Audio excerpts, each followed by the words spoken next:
Okay, so after months and months of speculation, it's finally official. Olivia Rodrigo's third album is on its way.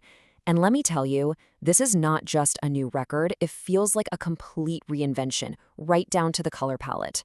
So let's get into it, deconstruct this new pink era, and figure out what it all really means.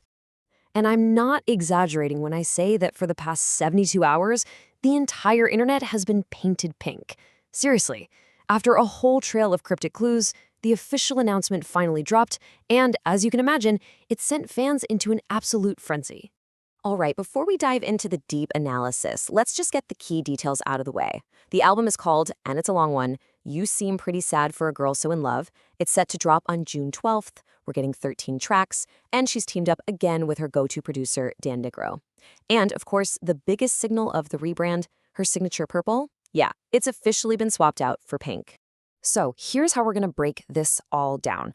We're going to start with the announcement itself, then we'll dissect that title, move on to the new visuals, talk about the sound, and finally wrap up with the absolute masterclass of a rollout that got us all talking. First up, the pink announcement. You know, this wasn't just some simple press release or a quick tweet. This was the grand finale of a super carefully planned campaign. And it was designed to signal that this is way more than just a new album. It's a full-on artistic pivot.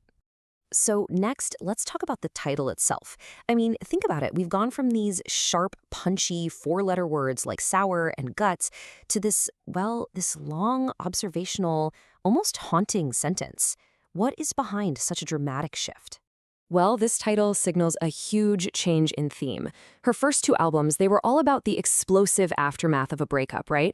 All that anger, all that heartbreak. But this new era, it shifts to explore something way more subtle. The anxiety and that quiet undercurrent of fear that can exist while you're still in the relationship. The focus has totally moved from post-breakup drama to in-relationship turmoil. And get this, she's actually coined a term for this new vibe, sad love songs. And it's a perfect description, isn't it? It gets right to the core idea, that deep contradiction of feeling unhappy or insecure in a relationship that, from the outside, looks like a perfect love story. This is a much more complicated and nuanced take on romance. Okay, so a whole new theme demands a whole new visual identity, right? So let's get into her new visual era. It's a very deliberate move from purple to pink and into this aesthetic that fans are already calling pastel goth.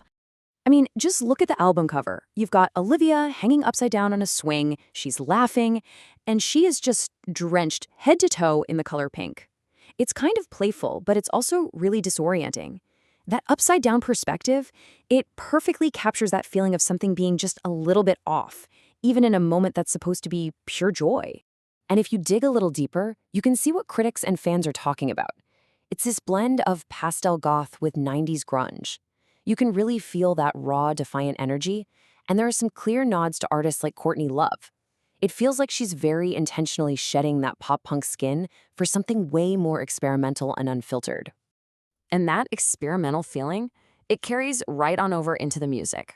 So let's talk about the sound of sadness and really explore the sonic architecture of what people are already calling her most experimental album yet. So what are the ingredients for this new sound? Well, they're pretty fascinating. She spent a lot of time recording in London, and she's teased some distinct London vibes in the music. We're expecting a mix of her signature grunge pop, but this time with more complex, even orchestral textures. And based on some trademarks that were filed, fans are totally convinced the lead single is going to be a track called Daisy Chain. But maybe the most surprising influence of them all? Olivia actually confirmed that one track is directly inspired by the long-term, complicated, and let's be honest, often tired relationship between Miranda and Steve from Sex and the City. I mean, that is such a specific and mature reference, and it really hints at these much deeper themes of love just wearing down over time.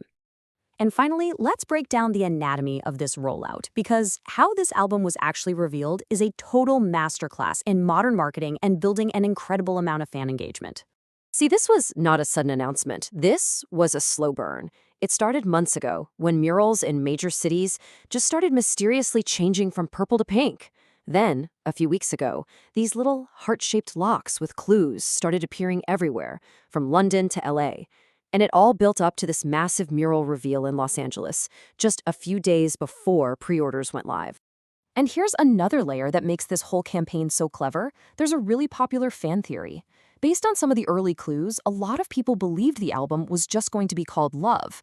So pivoting to this longer, much more cynical title at the very last minute, it made the final reveal feel even more intentional and, honestly, a little biting.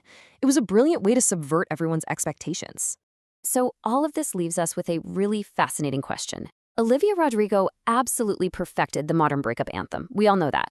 But now, by turning her focus to the complexities inside a relationship, will her sad love songs redefine the entire genre? Are they going to become the new anthems for a generation that's navigating all of love's anxieties? Well, I guess we'll just have to wait until June 12th to find out.